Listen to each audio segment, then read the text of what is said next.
Yep. All right, I'm going to start streaming. It says live already. Yep, we're live. Just going live on Twitch too. All right. Are the show Morning, notes everyone. always, Sorry? Test, the test. are the show notes always OotiniCast.com/show notes? They will be now. I only set that up this morning. You should have access to them. Which Gmail account are you using? I don't know, but I usually get an email a few days ahead that says, Jason Etheridge or Tio, I don't remember which, has shared the thing with you, and I don't remember seeing that this week. I shared it with your Turgson account. Oh, Turgidson, you General Buck Turgidson. Because you told me to. You said you don't use your other one. Oh, you mean the OotiniCast episode 220 invitation to edit? Yeah, that's it. Yeah, I don't know how I missed that. It's literally right above an email to myself. Yeah, okay. no, that's my bad. All right. Good morning, everyone. This is episode. Is it 220? Yeah, 219 was last week. 220. This is just me saying this is the video version where we're going to screw up a lot, and it will be edited down into something wonderful. Yeah, well, that's a theory. Wow, what's that? I got a weird pop-up on Windows 10.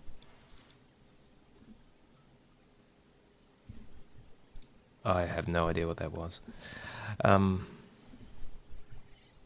Anyway, whatever I was just saying, Flubs, yeah, raw version, starting in a sec.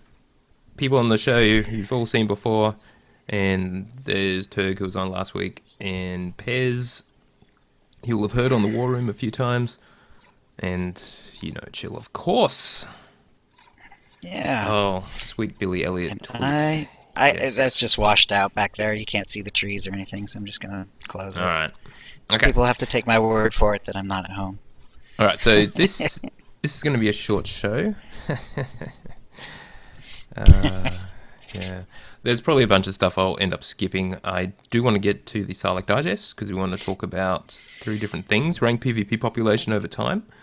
Since I have those numbers, Awesome. The PvP rewards for season 6, which just got announced. Talk about that briefly, and then Turg, I'd like you and Pez to tell us about ranked PvP rewards and how they could be better. We just don't talk about problems here, we talk about solutions. Yeah, I've been back in the corporate world and it's already corrupting me, you can tell. So, should I preface every sentence with, I love the way it is, but here's one way it could be a little bit better. Yeah, let's not go overboard. Okay, otherwise, yep. Anything else you want to talk about before we go? I think I just tweeted. No. Yep. I actually don't have, just mentioning to everyone that I don't have access to the chat room today. I tried, but yeah, it's a little awkward. I'm on a sort of portable system here, so I've got what I've got. Does that mean I'll have to do the shout out to the chat room? If you could, yes. I have to pronounce all these names. I can try. Actually, there's not that Not many as easy as people it looks. yet. No. All right. So, Pez, are you recording using Audacity or whatever? Yep, I am now. All right, thank you. And Chill, you are going. You started earlier. Yep, Turg, seemed to be fun. are you recording? No. All right. I'm sure you can fix that. Though. Testing. I'm recording now. All right, let me just test my own. Testing. 1, 2, blah, blah. Yep, good. My audio is not too loud, is it, by any chance? No. All right. Lovely. All right, Chill. I think we're ready to go. Yep. Okay, I'll go in 5. Hi, and welcome to the OotiniCast, the podcast that will spell certain doom for the small band of rebels struggling to restore freedom to the galaxy. This is episode 220, being recorded on Wednesday, August 19th, 2015. I'm your host, Chill, with our producer and co-host, Tio. Hi, Tio. Hey guys. And our guests today are Pez and Turg. So, Pez, what you been up to? Well, it's kind of depressing. We cut our raid nights down to one, and I don't know what to do with myself. I miss you guys already. But I imagine I'm just doing what everybody else is doing. We're kind of just killing time till the expansion, trying to find things to do. So, not a whole lot in game, I guess. Being the gamer that I am, I've been playing all sorts of other games. So, just kind of, like I said, killing time till the expansion. That's about it, really. All right, that's fine. Turg, how about you? Yeah, not much. Last time I talked about how I was working on my operative, and I was gone over the weekend. And unfortunately, over time, the game has evolved beyond my laptop's capabilities. So it's still able to log in. It takes ages to get in, and once you're in, there's not a whole lot you can do other than maybe craft. So I didn't even bother. So I really haven't had a lot of time in game aside from our one night of raiding, which I always look forward to. And I think Tio's going to talk more about that. All right. Tio, how about your week then? Well, that was our single night of raiding last week, which was the Colossal Monolith. That was our decision. We decided to tackle that in hard mode. Well, actually, so we took down the world boss, because you need the buff to be able to do the Colossal Monolith in hard mode on Ziost. And Kuze, when we wandered in, suggested maybe we should do this in story mode, just to warm up and make sure we remember what all the mechanics were. So, yeah, all right, that'll be nice and easy. So we wiped 3 or 4 times, and then we actually took it down on story mode. So that was a really good idea to warm up at least, and then we tried it on hard mode, which is pretty brutal, really. Getting the color dance, the mechanics are simple enough in terms of everyone picking up the buff, running over to where the Colossal Monolith is channeling his thing that comes out of the ground, and playing Simon Says. It's now possible, because I have fixed the bug where occasionally he would wander over to a spot where it was physically impossible to get to your color without stepping into another color, which would insta-kill you. So they have fixed it, so it is all doable. But they've also sort of tuned up everything in terms of damage, and it's, brutal. Really brutal. We didn't actually get very far. Nasty.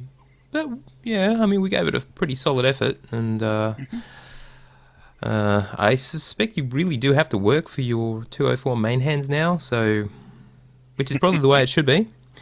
It's just a shame we weren't able to jump on the gravy train earlier on when it was relatively easier and actually cheesable.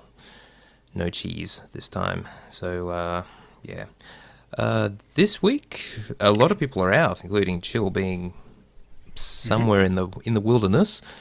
And so we'll do a few other things, and next week we'll get back to some solid raiding. Assuming time permits, but we'll see. Otherwise, I've been actually working on other things, not gaming, sadly, but other things have been taking up my time. It's just busy. But, as the other guys have said, I guess you could say I'm saving myself for the expansion, but I do need to get my operative up. I at least need to finish the Imperial Agent last story and get my operative up. Though I think I'll just do that on my level 60 operative who I leveled through PvP, so because it's just going to take too long to do it the old-fashioned way. And time is running out because we only have 7 or 8 weeks until the expansion. Anyway, that's my week. Over to you, Chill. All right. Well, since I'm on a portable rig here, I don't have access to the chat room. So, Tio, why don't you give the shout out to the folks in the chat room? Okay, so a shout out to Chica Go Guy 999, Darth Brundlefly, Jagged Fell, Cotfee, Maverick Blade, Rikiri, Scatrox, Sisqueetska, and Zamzam. And I'm wondering if that's accurate, because I know there's other people who've talked who aren't actually showing up in my list. So I don't know what's going on there. I can't... Oh, yeah, okay. I just refreshed it. Actually, Chill, give us a second, and I'll run through it again. Sure. And Elion 2, Force Jackal, Gahana, Gaskai 192, Granite Paladin, JP Chivalry, Mag V3, Murrian 13, Nick Smith 4, Scatrox, and I think I mentioned Zamzam. And Zamzam. Hey, Rachel. Mm-hmm. And that's it. All right. Well, yes, I am away from home. Not much to say about being in game. I'm broadcasting from beautiful Alderaan, or Central Oregon. Close enough. It's a bunch of trees and mountains. It's very nice. Yeah. So I'm actually. It's kind of nice because out here, I mean, basically all there is to do is like exercise and take walks and go swimming, and it's all very nice, but it's kind of timeless. It's like I have no, if I hadn't like kept a careful eye on things, I would have no idea this is even Wednesday. So, so yeah, so it's nice to do the podcast and actually kind of step back into the normal routine a little bit and learn what's going on in SWTOR. So this is going to be great. So I'm looking forward to that. So let's move right on to the tip of the week. Do you want me to read this one, Tio? Please do. All right. Actually, well, Chill. Was Given there your any more? audio, given your audio quality, maybe I should do it. Mhm. It's up to you. All right. First tip. Well, our only tip this week is from Diadra. Hello again from Tiadra. My tip of the week has to do with daily missions. If you are doing dailies, make sure you are completing those bonus quests on planets like Section X and Yavin 4. The bonuses also reward credits when finished. A note on this, however, is that it does not apply to some bonus missions on planets like Ilum, where you only get credits on the one-time bonus missions, like, for example, the bonus on the Heroic you can only do one time. I cannot remember exactly how many credits the bonus missions reward on Section X, but the ones on Yavin 4 give about 4,500 credits per bonus, and there are bonuses for several of those daily quests, so plenty of extra credits to be made. Yeah. Okay, well, with that one, the winner is therefore Tiadra. So congratulations. You're the winner of a Tonfon or M83R droid pet code, courtesy of BioWare, and a new OotiniCast provided cartel market pack from the latest shipment. If you'd like a chance to win the same, please send your tips to OotiniCast@gmail.com by next Tuesday. And that will bring us to the Holo feed. Tio? Alright, let's talk game update 3.3.1 that was deployed during yet another long maintenance. About 7 hours was scheduled for it on the regular time on Tuesday. And basically, it's pretty much all just bug fixes. They fixed a bunch of stuff with Yavin 4. For example, as people have been complaining about, Yavin 4's chat was actually connected to space rather than the planetary chat. It is now connected to Yavin 4. The cinematic, when you go into Yavin 4, no longer plays every single time you zone in, just the first time on any given character. They also fixed a bunch of stuff with just various, a whole lot of little bug fixes. Though some stuff that was added to war zones, it wasn't in the version of the patch notes prior to the patch. Ranked daily missions now reward more credits, so they have upped that. And they also grant 15 war zone med packs and adrenals. And the ranked weekly missions now grant 35 Warzone med packs and adrenals. Now you remember that there was the complaint that because you weren't given Warzone comms from the ranked stuff, there was no way for you to actually purchase med packs and adrenals. So now that's a solution. Do the dailies and the weekly, and you will get med packs and adrenals. Why not? All right. And finally, Nice. the Warzone Q GUI now correctly shows the season as 6. Presumably it was just still showing 5 before, even though Right. Season 6 did kick off with 3.3. Now, apparently, there was a bit of a problem rewarding the top 10 rewards from the last planetary conquest from last week, and they're gonna send those out later. So please don't talk to customer service. The rewards will be sent out to you once they work out how to do it, run their script, and then all of the rewards will be mailed out. So that was a bit of a glitch. Speaking of glitches, frames per second drop with windowed full screen. Some guy was reporting, some other guys reporting some other graphical glitches in that would cause their frame rate to really drop. The common solution for these guys was to remove their client underscore settings.ini file, which that you can find in SWTOR / retail client / that's where it is, underneath your Star Wars The Old Republic install. So if you're getting weirdness since 3.3.1 went live, that's one way to solve it. I didn't see anything wrong. I suspect for most people there won't be any problem. But if you have got a sudden frames per second drop in performance or whatever, yeah, that's a way of potentially fixing it. Just delete the file. SWTOR will recreate it when you next run it, and it may all be good. Okay. Oh yeah, now one more thing with 3.3.1. If you're one of those people who are still playing Galactic Starfighter, public services announcement that I saw on the official forums, yeah, they kind of broke things a bit in terms of what weapons, etc. you've got equipped. So if you haven't hopped into GSF since the patch, it is worth having a look at your starfighters just to make sure that all their weapons, etc. are the way you think they should be. Because it seems that for some people, it seems to be random across some of their starfighters, not all of them, not all of their characters that they play on. Their weapons just got deselected, so... Weird. Yeah. Yep. So that's game update 3.3.1. Whether that's the last one before 4.0, who knows? Maybe there'll be a 3.3.2 with some more patch fixes, some more bug fixes. Don't know. Right. Yeah, there was a lot of bug fixes. I kind of liked as a quality of life, the companions' helmets are now properly hidden in conversations if that option is selected. I like that because it really is awkward to, you have your companion looking all nice and helmet hidden, and then you go into a conversation, they're wearing some god-awful, gaudy piece of whatever. Just sort of a random drop from somewhere, and it just looks awful. Yes, indeed. All right, moving on.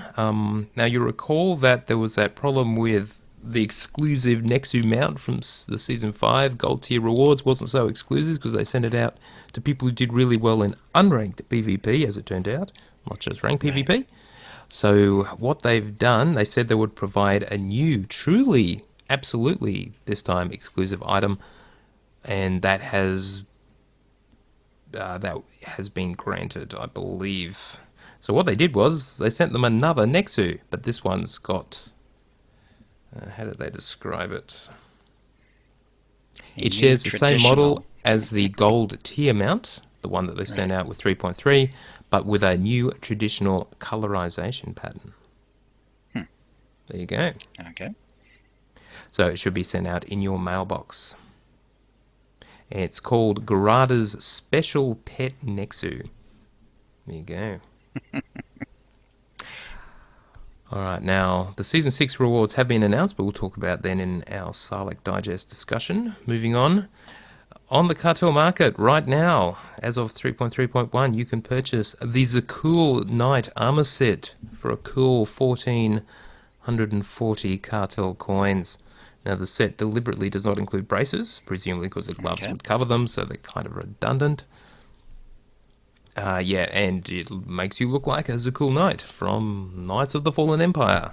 Now, as Lewis said to us, Zakul Knight armor, is it so soon for the armor set to be on the cartel market? Is it too soon for the armor set to be on the cartel market? Yeah, it is a little weird. I mean, we haven't actually met these guys yet, and you can dress up as one, but... Right. It's very distinctive. There's no mistaking it. There's nothing like it in the game. Both for RP reasons, the fact that we don't know they exist and don't have contact with them, yet we're going to have a bunch of people running around on Fleet looking just like them, is a little annoying. I know that obviously people saw the artwork and were excited about it, so it's an obvious revenue generator. It is.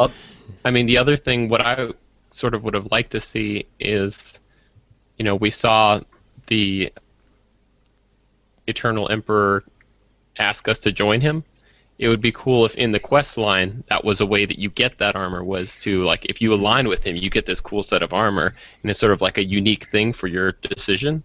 I think that would have been an interesting way to go. And maybe they will have something that's like that, but even more special. It'll have some spikes or some sort of glowy effect to it.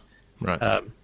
I get why they did it, and I can't really fault them if it brings money into the game. But I like to earn things as opposed to just have them purchasable in the cartel market. Yeah, and for RP reasons, it would have been nice if they'd held off till the launch, but... Yeah, exactly. But it does look cool. So... It is very cool. If you suspend your disbelief or whatever, yeah. And if you're an RPA, just don't look if you see them on the fleet. Look away! They shouldn't sell them on RP servers. That would make sense if anyone's still on an RP server after the cheap transfers. Rude. Right. So anyway, about that expansion, Knights of the Fallen Empire, there has been, one could say, a little bit of frustration in the community about the fact that they're not, you could say, a little bit slow about releasing information. Everywhere you look, really. I've been trying not to myself because, people have been getting a little, frustrated. Now, we did get a post from BioWare that says, admitting there is a frustration right now about the amount of information we have. They're actively working on gathering details around a lot of the questions and will start releasing them very soon. We'll have specifics in the next few days, but you'll start getting more details about some of the nitty-gritty things with our live stream next week and beyond. Now, just to be clear, there's two sides to this about what's coming in the expansion. Clearly, there is the story. We've had some background information about that. We've had the trailers that tell us some stuff, but that is stuff you can't really tell us anything about in advance because it would spoil the story. I mean, that's the point. So that's fine, and I assume no one cares about that because that's fine. You wait, you get it episodically or whatever. That's great. But there is clearly some systems changing coming, specifically with companions and the whole way companions work, and crafting are the two big ones, and that people are really interested about. We've had some hints, information that comes out of the cantinas, for example, crafting nodes being adaptive. That is, any given scavenging node, you'll always be able to get something out of it, even if your skill level is below that of the planet on which you find the node. I mean, that's fantastic, but that's only just one tiny aspect of crafting. How does it all work with all the changes in companions, since apparently we'll lose companions, maybe, or something. Right. But anyway, so people want the information. Yeah, now, they're in a tough spot because it's I don't envy them. Because if you hold too much information, then people complain that they're not releasing it. But then if they talk too much about it, then it gives more content for them to complain about. So is there any concern that they are still kind of in flux on what to do, that they're still tweaking things, and that's probably why they haven't released it yet?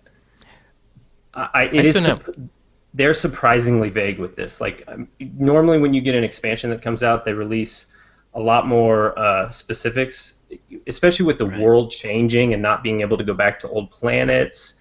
I mean, you can go back, but they're going to be different, supposedly, and all sorts of stuff. But there's no, and like you mentioned, the companions and everything like that, there's no specifics about it at all. It's really kind of weird how vague they're being with some of this stuff. Yes. For me, you reach a certain point where you're in a dead zone where it's too late for them to make any changes, and I don't know what their development cycle time is, but I feel like we're getting close to the point that if they release it, even if everybody is outraged and complains, they're not going to have time to fix anything. So it would be nice if they were doing game-changing things to kind of bring it up maybe 6 months, 8 months in advance, say, hey, these are some things we're sort of toying around with that we might consider next time we do a major expansion, and sort of get a feel, test the waters.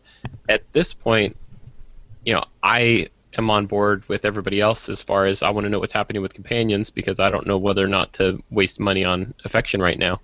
But I do agree with Pez that as soon as they say things, no matter what they say, people are going to complain about it. So I don't really blame them for sort of avoiding the conversation. It's one of those things where there's a lot of things that sound bad, and then you get in there and you play around with them. You go, oh, okay, well, it's not as bad as I thought. Well, they can't let us get in there and play around with it yet. So I think they're sort of hoping to like delay things as long as possible and hope that once people see it live, that they can change people's opinion about it. I just picture And Musko sitting at his computer staring at that email for like an hour and a half, sweating bullets, just reading it over and over and over before he releases it. they do have to be very, very careful. Sorry, gotcha.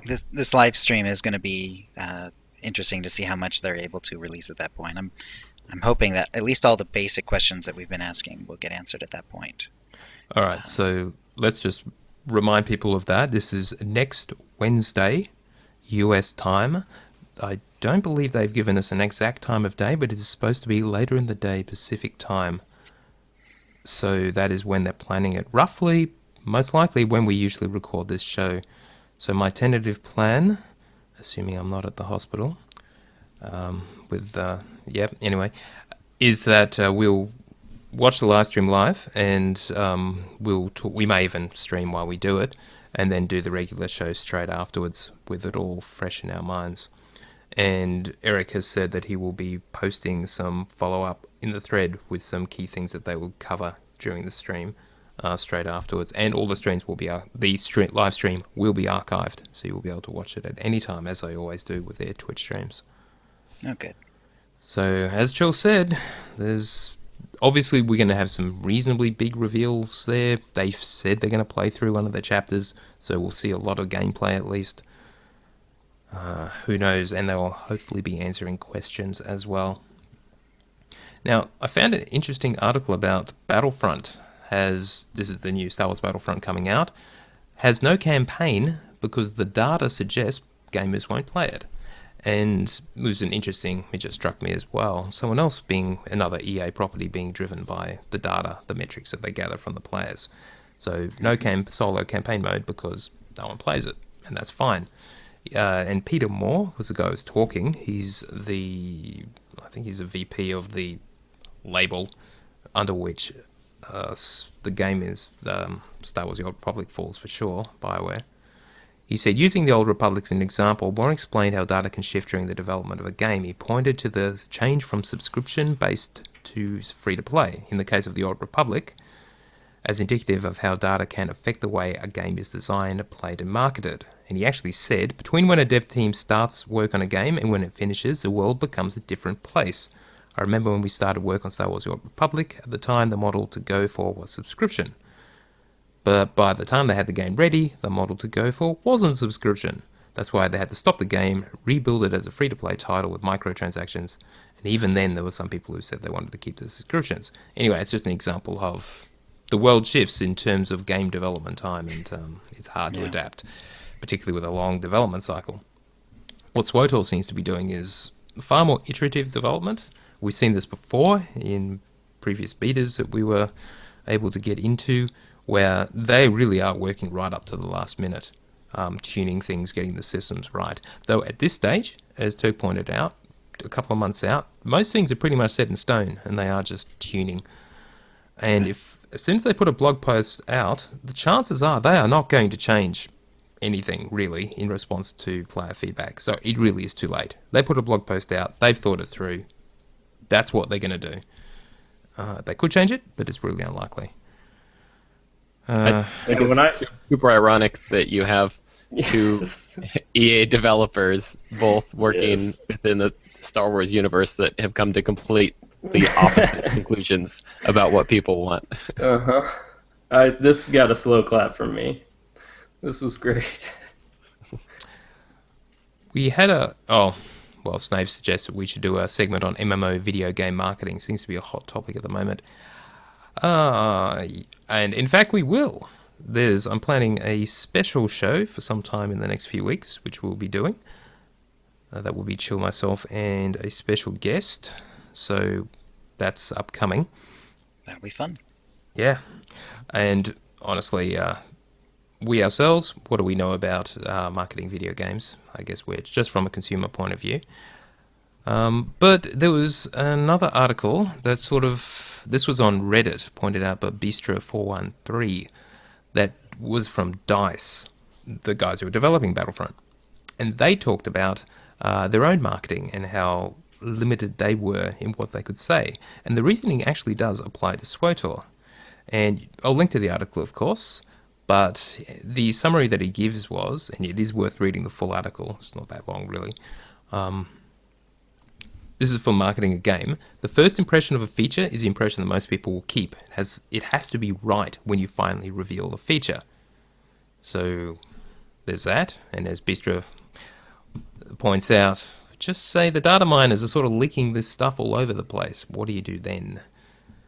Next point, people tend to forget about a new game and expansion if all the information is given out too early, ahead of time. You want to make sure that interest peaks just before or leading up to its release. Next, anything a PR person states and some things that they do not state is taken as a promise by the general populace. Example, cross-server, better than. And we've heard this before. Personally, I prefer that they said, look, we're thinking about this, and this is roughly what we got in mind. It could change. That's not a promise of anything. So, and I'm fine with that. But a lot of people seem to take it as gospel, like it's carved in a stone tablet as soon as any developer says anything about anything. And finally, the general public don't know how to develop games in a gaming development company, even if they know how to make games by themselves, or just for the most part play games. This is similar to how people who cook don't know how to run a restaurant. Features are highly tied to many technical and personnel issues. Now, from a software development point of view, if you've ever done big project work, my God, you wouldn't believe it. It's until you've actually experienced this, taken a concept and taken all the way through to execution, and then it goes live, and you've got to maintain it, and you've got live customers, and you're trying to fix it. It's really difficult if you haven't done that yourself to really understand what it involves and the timescales involved and the balancing of time and resource and project scope, features. You may think you know how it works. I can guarantee that you probably don't, honestly. So anyway, all of that boils down to, in SWTOR's case, and any game really, the marketing is designed to make sure the interest does peak towards launch, so they will reveal features closer to the actual game release. They've got to be really careful about what they say, so that's why they give us stuff that's in a final polished state as best they can. They don't leak stuff, and the data mining is absolutely something they don't want to happen, but they can't really stop it. And in fact, this time they went to special lengths to make sure that people couldn't get their hands on the test version, but apparently a PTS, if there is any testing going on, somehow leaked out and they got their hands on it, which is really unfortunate because, again, it kind of breaks their marketing strategy because the data miners are just putting this crap out there. And yeah, and the obvious warning caveat with that is it's all in a state where they're only getting part of the picture and it's probably not complete, and you people can get all excited about completely the wrong things because that's not the way it will be when it goes live. So anyway.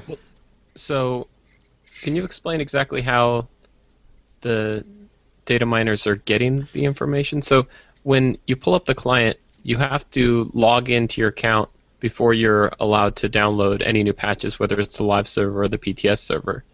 So, if they were doing something that was closed, it should only be downloadable to people whose accounts are authorized to it. There was a backdoor that was there was some window that opened up and they were able to grab the PTS when they shouldn't have been able to, is my understanding. So it's not an unavoidable thing, and in the future they may be able to lock that out. It was just this time. They were trying to do it right this time, and they came very close to succeeding, so it just glitched. Prior to this, the data miners could get the PTS along with everyone else, including everyone who wasn't in it. So this time they really did try to prevent that. Yeah, I thought a lot of it was they would put in a little bit at a time with each patch, and that was what got kind of pulled out of it.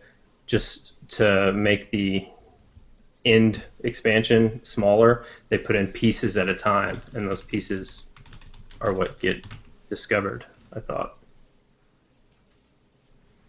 That makes sense.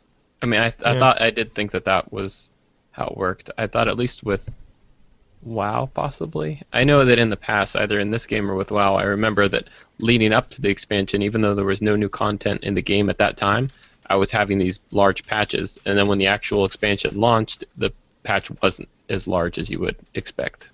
I thought that was SWTOR, actually. Don't know.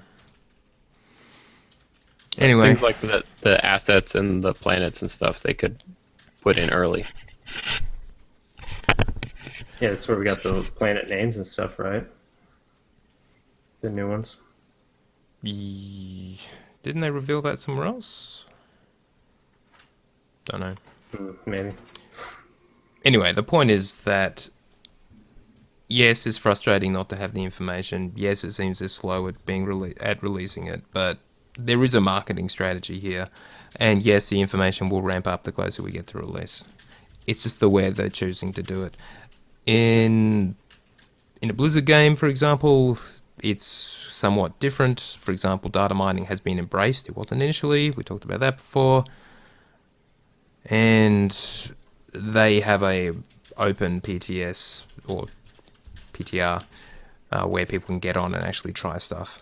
So the features are all revealed way before the actual game goes live. I mean, But- if you do it in an interesting way, you can actually have sort of a more successful marketing campaign by doing things via something like data mining. And what comes to mind is, I think it was the Batman movie, when they would just leak out these little things, and then the community would sort of have to figure out what it was.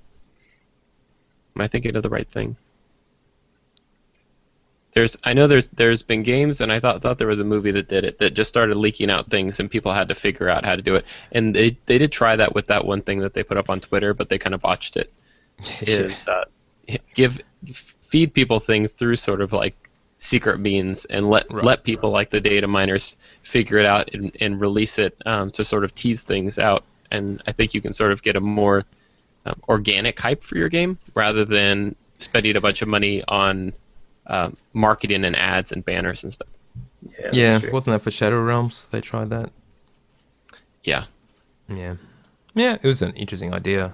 I haven't really seen any of those things really take off and go viral, but it's not a bad try. Anyway, any other thoughts on this? I'd say just be patient. The expansion is going to be here before you know it, so it's not that much longer. In terms of what to do with the companions, don't know. Right. Given how contentious it's become for the data miners versus BioWare, I can see why some other games go the other way, where they just find ways to embrace it. Because after all, the data miners, as much as they're at loggerheads with BioWare at the moment, they are, some of the most interested, dedicated fans out there. Mm-hmm. They're willing to do all this weird, hacking stuff, going into, deep tech stuff just to figure out what's going on the public test server. So, these people who are really interested in the game, it would be nice to figure out a way to get them on BioWare's team as opposed to against them. Use their But for technical now, skills for that's good how it rather is. than evil. Yes. Yes, there we go. Yeah, let them put a white hat on. Indeed. Perfectly. That's very apt. All right. There actually isn't any others. SWTOR news, sort of alluding to all the stuff we've just been talking about. It really is pretty dry at the moment. But next week, the floodgates will open. And as Greg said, Murphy's Law, the same week that they open the floodgates of info, leading to a 4-hour podcast, Ari goes into labour. And I'm otherwise occupied. In fact, That'd be probably nuts. during the live stream. Oh well. Real life really does come first. All right, other Star Wars news. Let's talk briefly about D23. What's that? I didn't know. It's apparently sort of Disney Con. It's named after the D is for Disney, as in Walt Disney, and the 23 is from 1923 when Walt Disney arrived in Hollywood and the company was founded. It's sort of just like BlizzCon for Blizzard.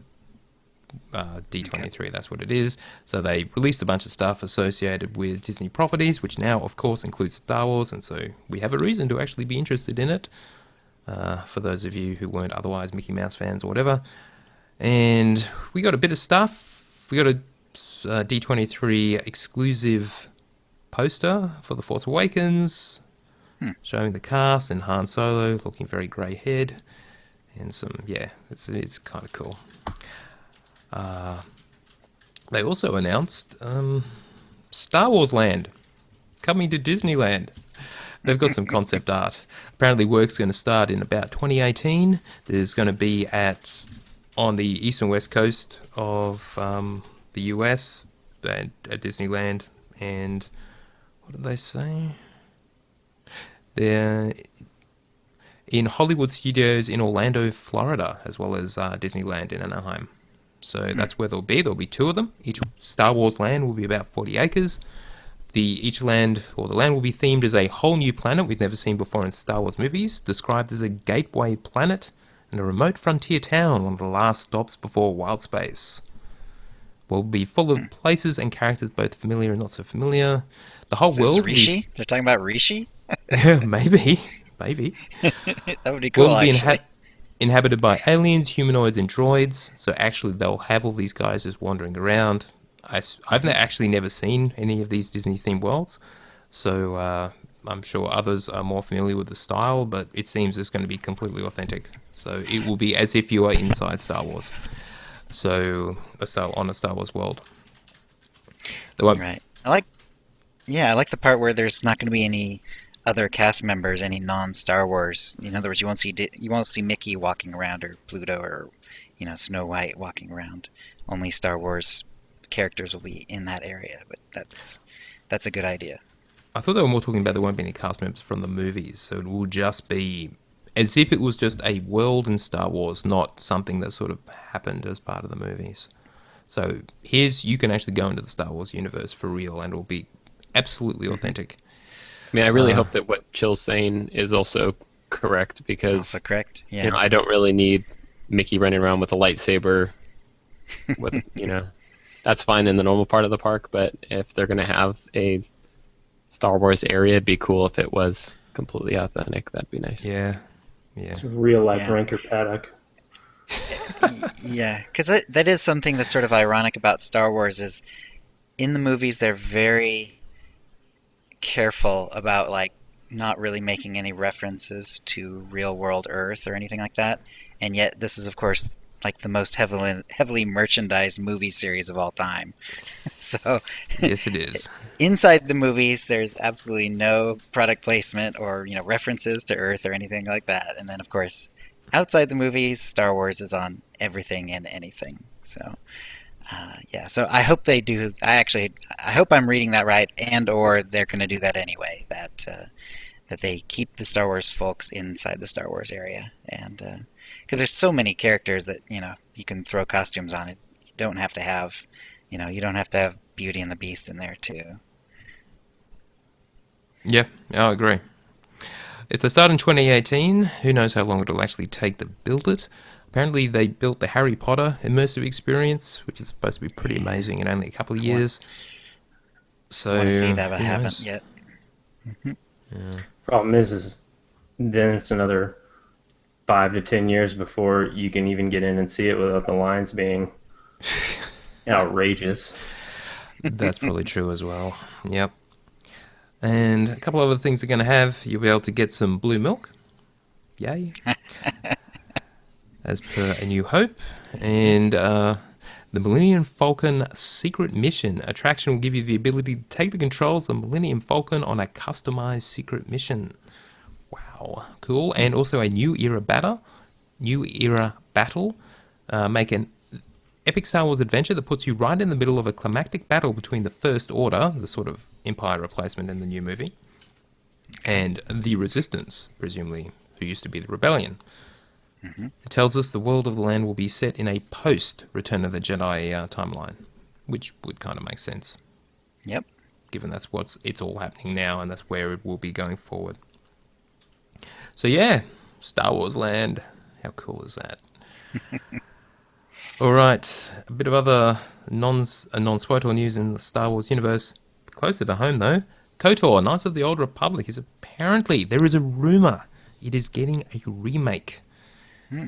This person, or the source of this rumor, had heard from multiple sources that Knights of the Old Republic is getting an update for current generation consoles, so PlayStation 4 and Xbox One. And it's not just they're not just remastering it with higher res graphics. It's an actual upgrade to the game to make it enjoyable for both new and returning players. And we're supposed to hear an announcement in Q4 this year, and possible a second half of 2016 release. Oh, going back to the cast members thing, I was just reading through that. When you go somewhere and it's, say a diner or whatever, they'll be dressed a little bit thematic, but they are just a person that's working there, even though they're considered a cast member, but they're not in costume.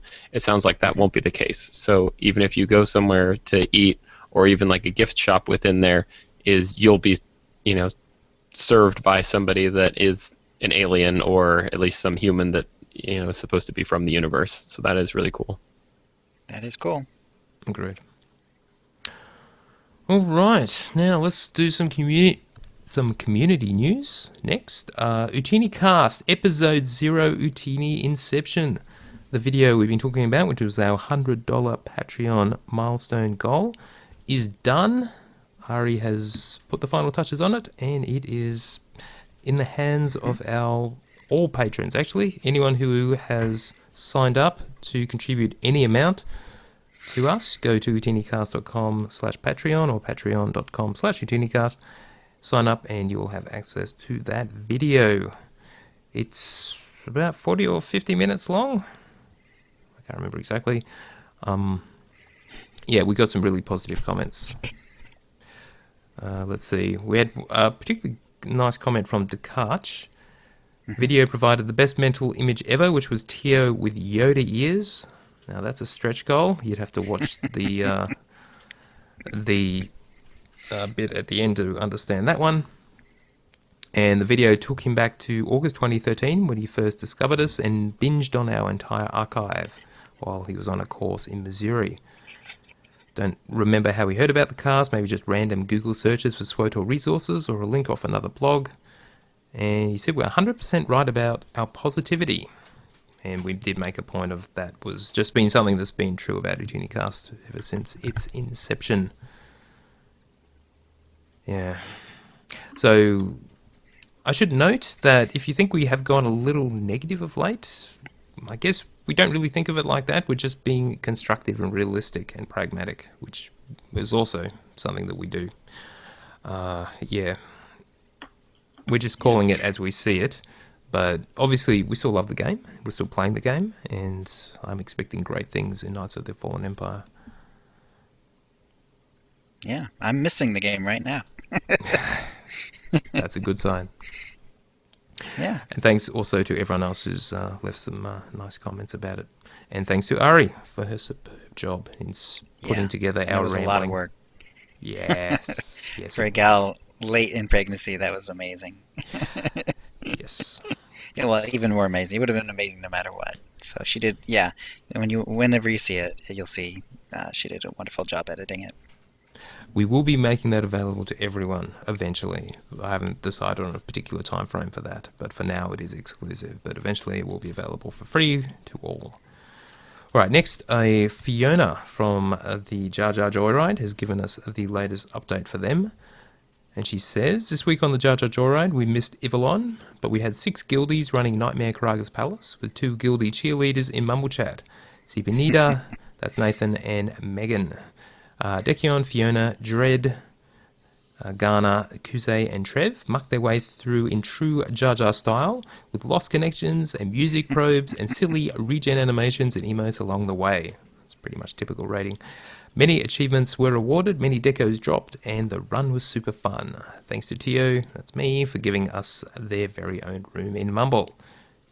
It really was pretty simple, but yeah. You're welcome. Please join us.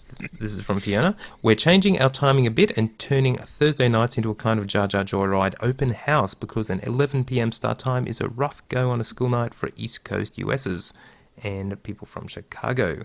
We'll be in-game starting at 8 p.m. Central and welcome anyone to drop in and out throughout the night, pretty much until the next morning. A point in running these is fun and familiarity with a side of our guild is awesome, so please don't be intimidated like I was. We all started somewhere, and yes, join in now. There is no better time. In sort of that lull before the next expansion, why not have some fun with the old stuff? Yep. Now, I'm Star actually Wars... looking forward to the new stuff, or I mean the old stuff. I missed that kind of middle part of all the raids, so going back and doing those while they're actually challenging is something I'm kind of looking forward to. So Yes, yeah. Yeah, it's been so long since even just going back and doing EV and Kryger's Palace again. I mean, we just ruffle stomp it now, but when it'll be challenging. But yeah, Terror from Beyond, Explosive Conflict in particular. Yeah, those were some good operations. yeah. All right, now Star Wars humor. I've continued to get a few things, and I'm going to wrap them all up once we have a show where we don't have any other content. So please, if you find anything that's even vaguely funny Star Wars related, please send it to me. There's some reasonably good stuff here, and some really terrible stuff. So the thesis that it is impossible to have good Star Wars humor is still. It has not been disproved, honestly. So if someone can send in something really funny, we'll call it good. Anyway, that's the news. Over to you, Chill. Okay. We're going to skip all that? We're going to cover it next week, or the week Okay. after, or the week after that. Alrighty, that'll bring us to the forced feedback where we read out your tweets and emails. And chat room, if you have any questions to ask, we'll be gathering them now to answer once we're done with the feedback. Specifically, Tio will be doing that. I gotta say, it really is weird doing this without access to the chat room. I will definitely, if I have to do this on the road again, I will definitely figure out a way to get the chat room. It feels like I'm fighting with a hand behind my back. It's I miss it. All right, Greg wrote in, the dual-wielding Sith is Lord Rashal and is part of Corellia's Most Wanted achievement. So that was from last week with the picture. Yep. Mm-hmm. Oh, I should just mention Corellia's briefly Most that Wanted. your dorm... Sorry, the font is a bit hard for me to read. Your doormat says Disneyland employees are called cast members. So I didn't realise that. Talking about Disney Star Wars Land earlier. I thought cast members was from the movie, so who knew? Anyway. Yeah, they pretty much call all their employees cast members, but it's still the way they phrased it in that particular sentence. It's kind of tricky to know exactly what they meant. Whether they meant there'll be Star Wars and kicking out Star Wars, non-Star Wars related. I think you were right though. Yeah. Well, I saw a really cool thing on Twitter that was it looked like it must have been at a hotel or something, and the person had ordered room service, and this little tiny droid rolls up and gives them whatever, and then like, oh, thank you, and then goes. You see him go wandering back down the hall. We've gotten to a place with technology where that's totally feasible to have like robots be the waiters at one of these restaurants within the Star Wars land, and I think that'd be fantastic to experience. That would be really cool. I mean, if they can do the auto-driving cars thing and make that work, which they are by all appearances, I'd love to see the little robot butlers serving drinks, a little R2D2 with the little drink tray. Little trays attached to his head. Yeah. All right. Next up, Kanadi wrote in, next expansion, Doom of Nearly Unlimited Trolls in Space. Or donuts to go with your coffee. Excellent. There we go. Probably not a very authentic acronym, but we'll go with that. There you go, Kuzo. I like that one. Senna wrote, I hope they did their metrics before the 12 times XP. Bioware wouldn't be that silly, would they? I may have influenced their lack of PvP by cutting PvP by 90% over the fact that I can't queue separately for Arena and War Zones. Yeah, now if you want to talk about... Remember OLIB from SWTOR Network did actually do his interview with the analytics guy from BioWare. So, and you can still read his article on SWTORnetwork.com. And we talked to Olib when he published that back in episode something or other, which I'll link to in the show notes. And if you want to know just how the data was properly analyzed and how they used metrics. And the answer to that question is, yeah, I really hope so, in terms of people being only interested in story. Before they put in 12 times XP would have been the smart time to measure that, because 12 times XP is going to kind of skew those numbers a little bit. But yes, let's have some faith that they were reasonably smart about how they were processing their data. Unless you're working on Battlefront, then according to that data, multiplayer is the way to go. So what I do wonder with that is, in a game like Battlefront, to get into the other game modes, you can pretty much just roll them right away. You don't have to complete the story. So like if they did gate it, so you had to do the single player campaign before it unlocked the multiplayer, then I feel like their metrics would be different. And in the case of SWTOR, sure, you can do low level PvP, but if you really want to do the competitive stuff, whether it's raiding or PvP, you have to level first. So you're sort of required to push through the story in order to get to that point. So almost every single person in the game has done story, and obviously not every single person in the game has done any of the individual things that you do once you get there. Right. Yeah. That's right. Okay. Let's see. Nick wrote, very interesting podcast. Seems to be talking about SWTOR, but not saying it. Thinking you might be interested. And I was. What is this all about, Tio? I listened to this a couple of times. It was about from a guy named John Gator, who works at Industrial Light and Magic, and he's working with this Star Wars Story Group and others to create immersive virtual reality experiences in the Star Wars universe as a kind of really forward-looking kind of gaming or world creation or story environment telling setup using VR, virtual reality. Wow. We're not likely to see this in any practical sense anytime soon, maybe, but it sounded amazing. It sounds like a dream job. This is apparently the same guy who worked with the Wachowski brothers on The Matrix to develop bullet time, that amazing effect, which everyone else has ripped off since, but they came up with it. And it was amazing at the time, truly amazing. One thing I really got out of this was the emphasis on the fact that when you're creating an online world, such as SWTOR, one reason that you play it is so you can be in the world where you've seen the stories told, be part of the world, interact in the world, just live in the world, as opposed to being the big hero in the story. So, and then the other thing that I got out of it was humans are really sort of evolved to take or prefer storytelling to be done sort of passively, as in you are the recipient of a story, as opposed to actively sort of being part of the story and as an interactive storytelling device. And so one thing you could take from that is games are a terrible way to tell a story, but BioWare and with Mass Effect, etc., have shown that actually you can do it. And it's just a matter of striking a balance between being in the world, playing in the world, and actually seeing the story. And an online game like SWTOR provides both, and it's really trying to do both. The game is a canvas on which the story is painted, basically. But there's still the world there for you to live in afterwards, or while you're playing through the story. So, as far as whether we're getting a VR next generation SWTOR out of this, I wouldn't be surprised if one day they will create an online virtual reality which will be based on Star Wars, along with every other world.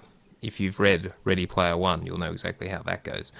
So, or any other games in that genre, or books in that genre. So, maybe. But yes, I'll link to this. Well worth watching what Industrial Light and Magic, who do the special effects for Star Wars, are getting up to. Very cool. Yeah, lightsabers really are perfect for VR because with like a more traditional weapon, if you had a sword or an axe, you have the additional weight and the moment of inertia. So unless you have active components in there that are simulating that moment of inertia, you actually have to be swinging around a big thing, and then you have to have a big room, or you're knocking over a bunch of stuff and hitting TVs and things like that.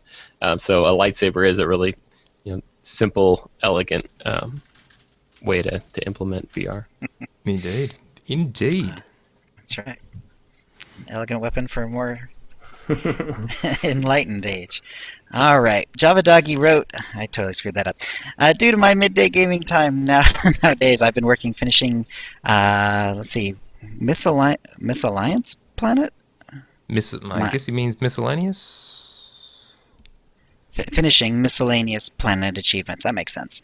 So, to make the time pass, I've been listening to Old Republic audiobooks again. I must say I still enjoy them now as much as I did when I was first listening to them. I agree with you, Java Doggy. Yep, and they did a great job on them. My favorites are I like Revan, but Deceived is my absolute favorite. Yeah. Yeah, and they do a really good job with all the Star Wars books. Is there coordination between the game and the books that are set in this time period? It would have been really interesting if they worked with an author who did something about basically those years where we're all in carbonite, sort of filling in the gap. And then if they would have released that this summer so that we could all be reading that book leading up to it, that would have been a really cool thing. That would have been a really cool thing. Would have been. Yeah. But Next time. Yeah. I don't know if there's any new Old Republic novels, given the whole Disney story group Legends. They did say that they didn't have any in production at the moment. It's all that was not too focused long ago. on the Force Yes, Awakens era. Right. But clearly, Just though, when before. they did do the earlier novels, they did have like the story team from BioWare, and they were coordinating with them so that they would all mesh together. It was really well done. So, all right. Back to this.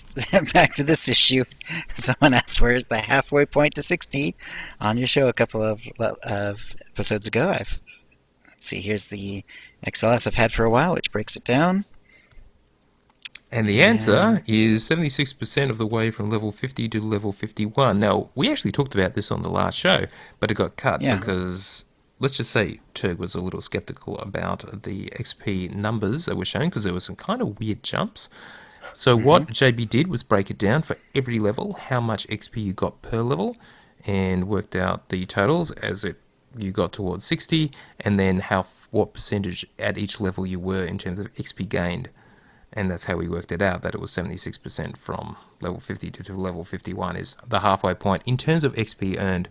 Now, of course, there are some factors which make this not really the halfway point in terms of time, because the amount of time spent, the actual XP you get back from missions as well as kills changes over time. And so, unless you actually timed how long it took at each level, etc., etc. Right. It's really And hard to maybe call. note down how long. Yeah. Mm-hmm. So at least in terms of XP, that's where halfway point is. Okay. And Tia, what's this about the episode comments for Reddit? Skip that one. Yep. All right. Guest guy wrote in and he says, "Hi, Codex Hunters. In preparation for the upcoming game update and changes, I've sent to OotiniCast an updated Codex tracking spreadsheet, version August 2015. Discussions in recent shows about the changes to attributes switching to Mastery will have some impact on datacrons. If you're tracking your datacrons, remember that they all have an associated codex, and you may find the tracker helpful in your acquisitions and mapping out which ones you're going to go for. The in-game list of codexes is currently at 1079. This updated tracking sheet does not have many changes. I have only 4 new additions: 2 lore on Ziost, 1 title on the fleet, and 1 epic enemy on Alderaan. I finally went back with a level 60 to smack around the shellback nerf, which is a world boss. But I also made updates to information on 47 other line items for clarity. Additional information on the majority of codexes is to be found on swotor-spy.com. I'm currently leveling a consular, and I'm on Belsavis at level 46, so I'm still working to get that character's codices correctly listed. Finally, if you are working achievements, by the way, Codex, the plural is really tricky, and so I understand why he's actually bouncing back and forth between them. Finally, if you are working achievements and are interested in the Lore Master title, I've added a tracking column which pertains just to the codices you need to acquire. Due to the duplication of some codices on some planets, the 132 I have listed are more than is actually required for the achievement. Please take a look at the 2013 SWTOR Galactic Loremaster Achievement Guide found on Dolphy.net for specific details. Please let me know of any changes or additions. Good luck and good hunting. Thanks, Gas Guy. All right. Let's hop down to, we just got a couple of points from the chat. Actually, let me quickly cover them. Okay. Oh, and I have linked Gas Guy's spreadsheet on OotiniCast.com. It's on the right sidebar. There's always a link there to his codex tracking spreadsheet. It's now pointing to this one, the latest one that he's just updated. Now, from the chat, we had a couple of comments. Sith Kitty, speaking of Bioware writers, did you guys discuss that Courtney Woods was also on the Dragon Age Inquisition video, as in she was worked on that?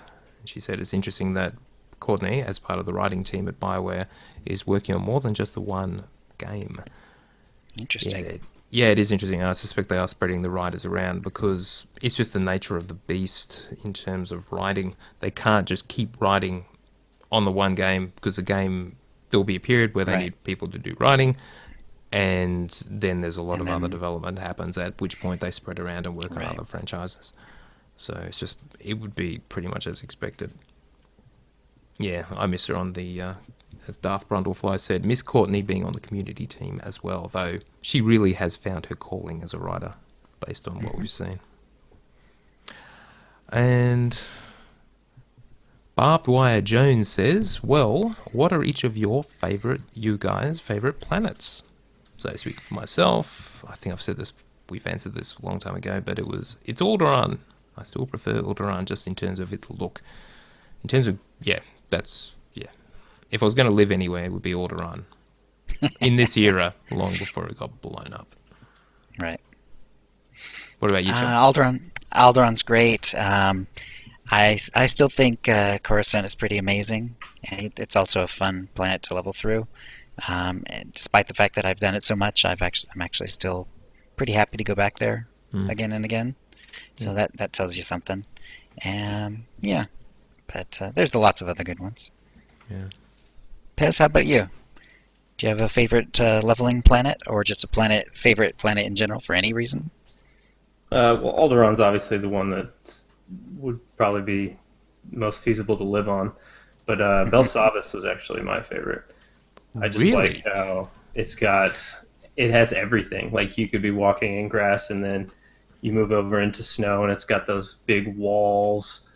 I just think it's really cool looking. It's got pretty much every type of terrain there is. Hoth and Tatooine are good for their extremes in perfect representations of what was in the movies as well. Yeah. Mm-hmm. And Turk, do you have a favorite planet? Yeah, I don't know. That's a good question. I think for me, it's more I have favorite parts of different planets rather than one planet that I really like. You guys are right. Alderaan is super scenic, and I like that. But when you mention things like Tatooine, if you get out and you're just on the flat plains, it's like, well, this is a super boring planet. I don't like it. But then when you go in the canyon area where you have all the sand people that are all up there in their little sniper points, that is an interesting element to it. And of course, you have a Sarlacc pit. I don't know. I do also like Belsavis. I think that more people would say Belsavis if it wasn't so difficult to get around originally, and they have connected. It's horrible to level on. It's just cool looking. And so it's one of those things like Voss is similar as you get to those later worlds, and it feels like such a slog, especially back in the day, and you just want to get off the planet and you just can't handle it anymore. But I think Voss is another one where it is pretty. It's a little bit on the orange side of things, but it's a pleasant place to be if it weren't for where it comes in the leveling cycle and people just wanting to get through it. Because at that point, you're so close to 50. You're like, just get me to Corellia so I can finish up this story. Like, I want to know where this is going. And Voss and almost all the stories is just... It's almost like a side story. Yeah, it's definitely a side thing. Oh, hey, we found out there are these other people that have Force, so go off and do this side thing. And it's sort of related to what you're doing, but it's really just delaying the inevitable, which is the climax at Corellia. Right. And then there's Ilum, which is it's kind of boring if you look around, but look up, and its sky is Oh, yeah. incredible because we've got all the comets. It's just an amazing sky. Yeah. Yeah. And McKeb's pretty cool. I mean, considering how many times I went through that place, the fact that I like it at all anymore is pretty amazing. And it's one of the prettier planets as well. It is. And visually Yeah, it's true. striking. Haven't Yeah, I been back remember there for a the first while. time I saw McKeb, I was just blown away with it. It was the next level above everything we had seen up until then. The whole plateaus and it felt more three-dimensional than some of the other planets did. So that was great. And, Rishi and Yavin are also both great. I mean, the waterfall on Yavin is fantastic. And the whole theme of Rishi, the whole docks that's one thing that's extremely difficult to do well. Like I've played around with just casual video game things, and having natural materials like wood is really hard to make look good. And I think that the docks of Yavin look fantastic. Or sorry, the docks of Rishi look fantastic. Yeah. When you can actually see them. Yeah. Yeah, sure. Yeah, Rishi was great, except for the pirate theme. That just got a bit old. So, yeah. But visually, very nice. A lot of pirate lovers out there, though. Arr. All right, that'll bring us to the Silac Digest, where we go over the issues for 1,000 years, or until we run out of time. And we're going to talk PvP, and let's go ahead and kick it off with your updated site there, Tio. Yes, so OotiniCast.com/leaderboards has finally been updated. It was languishing somewhere around Season 4, so it's all brought up to date. So I've archived Season 4 and Season 5, and it is now showing Season 6. And yeah, so you can look at that right now. If you don't get the graphics straight away, just refresh the page. I really need to work out what the hell is going on there, but once it's there, everything is fine. It is showing the live data from the site for Season 6. A couple of things I pulled out once we had all the numbers. Firstly, looking at ranked PvP population over time across Seasons 1 through 5. And I put a nice little graph together for it. And interestingly, the solo population has shown a steady and continuous decline. But oddly enough, the group ranked population, which was always lower, has actually rebounded somewhat, so and stayed as actually higher in Season 5 than it was in Season 4. The numbers so far are very low for Season 6. So yeah, just to give you an example, in Season 1, 37,900 participated in solo and 21,000 in group. Take that through to Season 5, solo was 19,758 in solo, but 9,819 in group. So take that as you will. It doesn't seem that... but then again, Game Update 3.3 brought a whole lot of things which in theory should incentivize people to go into ranked PvP. And we'll see if it works. It's sad looking at that, seeing how the population for solo right now is actually lower than the group population for Season 1. This group was always just a wasteland. Yeah. And now that solo's down where that was, that's not good. Yeah, it needs to definitely rebound is in order to get things going again. Now, something... Keep going. No, I was already looking ahead at the next one. All right. That's interesting to me too. Let me intro that. So, Do you have an indication of where we are so far in Season 6 as far as people have participated? yep, it's about just over 12k in solo, 12,000 in solo, and just over 2,000 in group. Okay, so for perspective, the previous two seasons were about 8,700 and about 9,800. So there is a bump, which means that the new system they implemented has helped. It's turned around what had been falling. I guess it bumped a little bit in Season 5, and it's continuing upward. We'll see, yeah. Oh, whoops! I was comparing it to group. Oh, never mind. No, it's down. I retract my previous statement. It has continued But it to will plummet. be. The numbers just go up over the season as whenever someone new Yeah, those are jumps totals. Yeah, So- delete everything I said. I was looking at the wrong column. I was trying to be Now- optimistic. I was told to be optimistic, and I tried to come put a spin on it. Did we tell you that? All right. Now, Chill asked about ranked PvP faction-based population, particularly on the Harbinger, as in Empire versus Republic. So overall, just looking at the trend, it's interesting that it's actually the balance used to be roughly 40-60 Republic to Empire, so more Empire. And right now, as of Season 6, it's roughly 34%, 65% Republic to Empire. So still, it's getting towards 1 to 2 ratio between Republic and Empire. And on the Harbinger, well, and the trend clearly reversed, because when we started Season 1, and sure, this is what your theory was, there was clearly a dominance of Republic. These are all from the solo queue, I should note. In Season 1, it was about 60-40, Republic to Empire, so opposite to the global trend. But as of Season 6, as of right now, it's gone completely the other way, and it's 25% to 75%, or 25% Republic, 75% Empire. So that's even worse than the global. Yeah, it's And even more extreme. your theory was that the cheap transfers would bring in a lot of players from other servers to the Harbinger, and maybe that's completely skewed. That seems to be a big part of it. It was changing already, but then you see the big changes Season 5 and Season 6. So it's the more recent numbers that really move things a long ways. Before that, it wasn't even 60% Empire, although it was drifting and had crossed by Season 3. So interesting.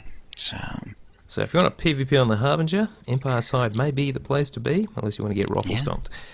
Well, so this is just for ranked, and This is for ranked. it's not so much an indication of where you're going to do better, although I did feel like I did a lot better on the Empire side, but it's more that if you're on the Republic side and you queue up, unless you happen to be queued up at the right time, you could just sit there and it's not going to pop, and then you go over to the Empire side and you're going to get a lot of pops, because by having that, close to double the population, you'll get Empire versus Empire matches and Republic versus Empire matches. And on the Republic side, you're only going to get the Empire matches, and it's only going to be if there happen to be 4 of you queuing at the same time. So there's only 3 of you on, then you're just never going to get a pop.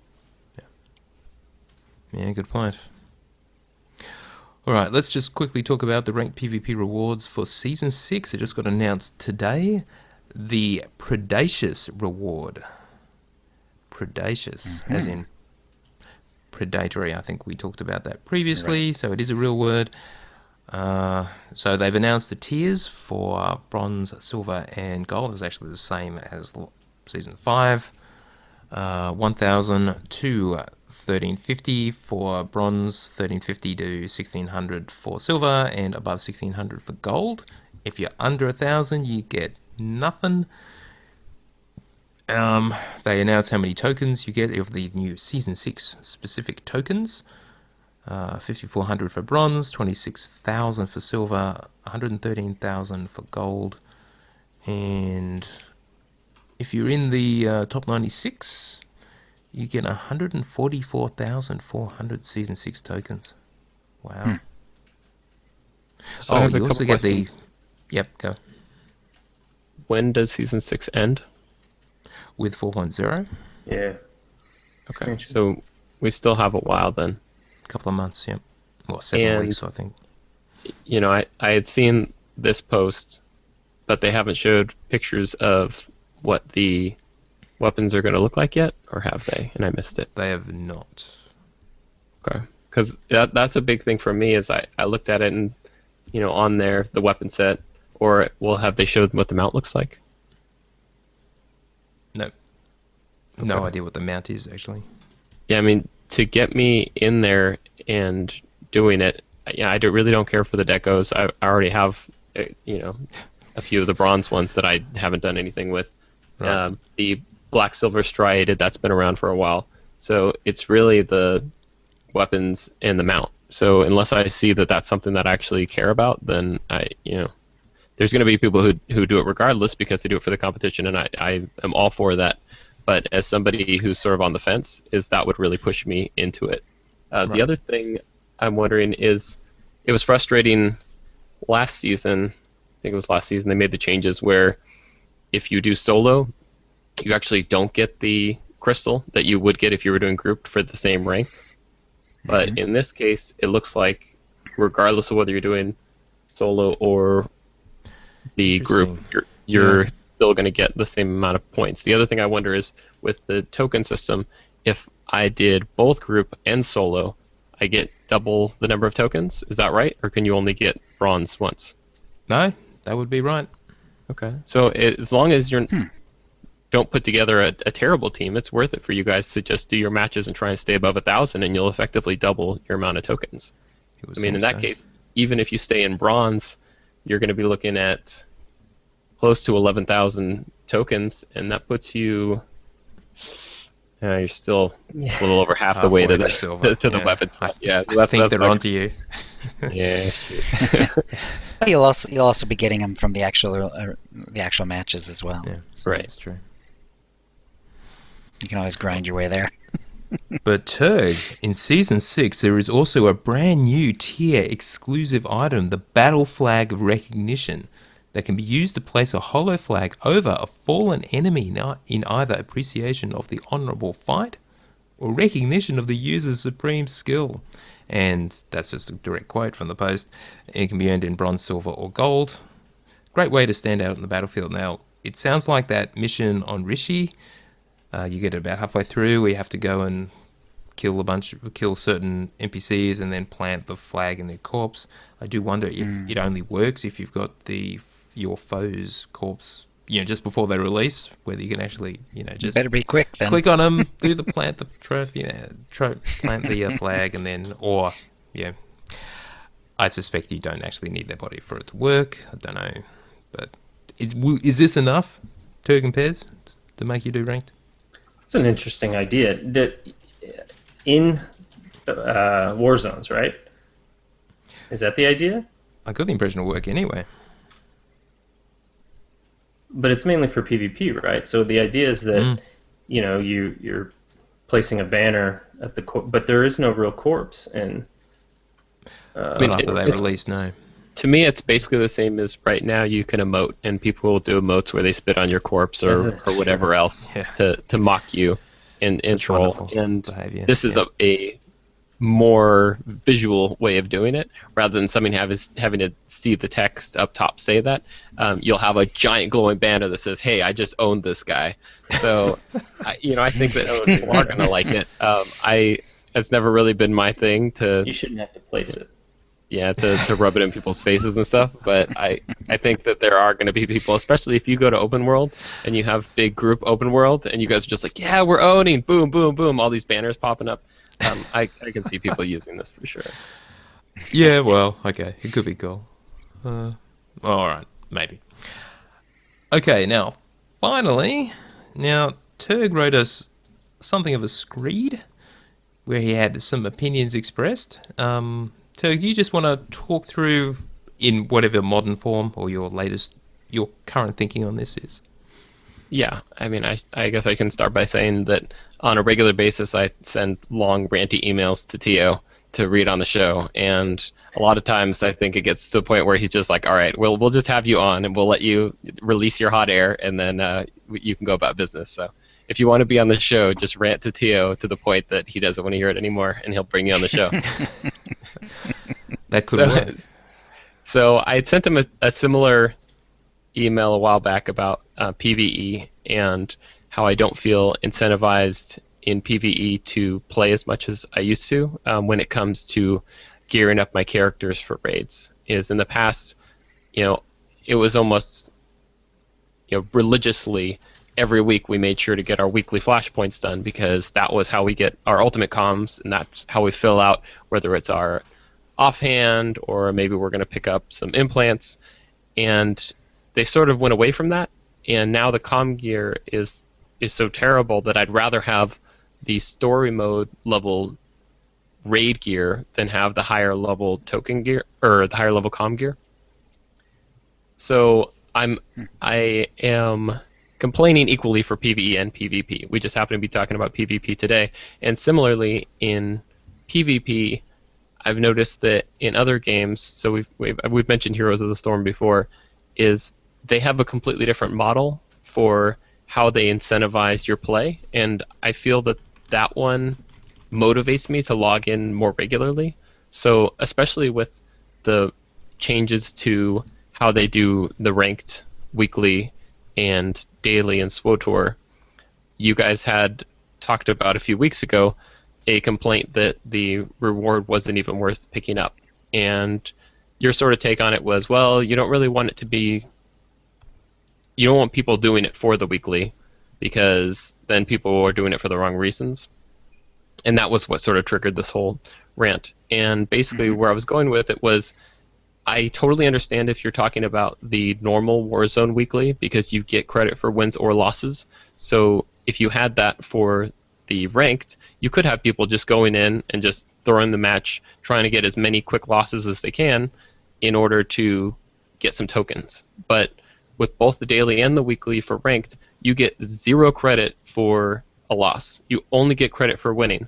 So the way I see it, there's 0 incentive to go in if you don't think you're going to win. So it's only going to help people who are winning, and it creates these sort of milestones that, you know, once you get those 9 wins, you get an extra bump because you just completed the weekly. And right now, you know, at least according to the forums, the amount that you're getting for the weekly is barely more than you get just for losing a match. So there's absolutely no incentive to do the weekly. I wouldn't even bother going to the fleet if that's the case. So trying to think where else I was going with it. Let me see. Doesn't that mean that people just won't do it for the sake of doing it?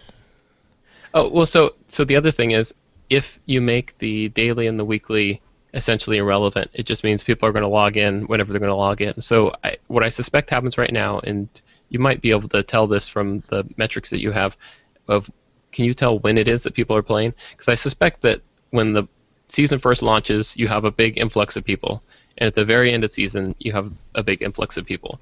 So if instead the weekly is a significant contributor to your total token count, it incentivizes people to play consistently throughout the season, and I think that that'll improve the consistency of the population so that you know that regardless of whether it's the middle of the season or the beginning or end, you're going to be able to get a pop because there's going to be people that it's a waste. There's tokens sitting out there on the table, and it's a waste not to grab them. And so with something like Heroes of the Storm, I was using that to compare the ratio of what you get for the daily versus what you get for a match. And in that case, for a match, let's just say winning a match. Winning a match, you get 30. And each of the dailies, you get basically 100 times however many matches it takes to complete it. So you're getting triple what you're getting for just completing a match. Whereas in SWOTOR, it's more like 4%. So if you actually complete enough matches to get the weekly done, that amount they add on top of that is worth 4% of what you already earned through matches alone. So you know what's even the point of having that? Now, you did mention that they changed the med packs and the adrenals, and that was my positive thing that I talked about here. Is that's absolutely huge for people, especially if so when ranked players go into normal war zones, all the normal war zone people complain because they're stomping all over them, and they say, "Oh, go back and play ranked," and yada yada yada.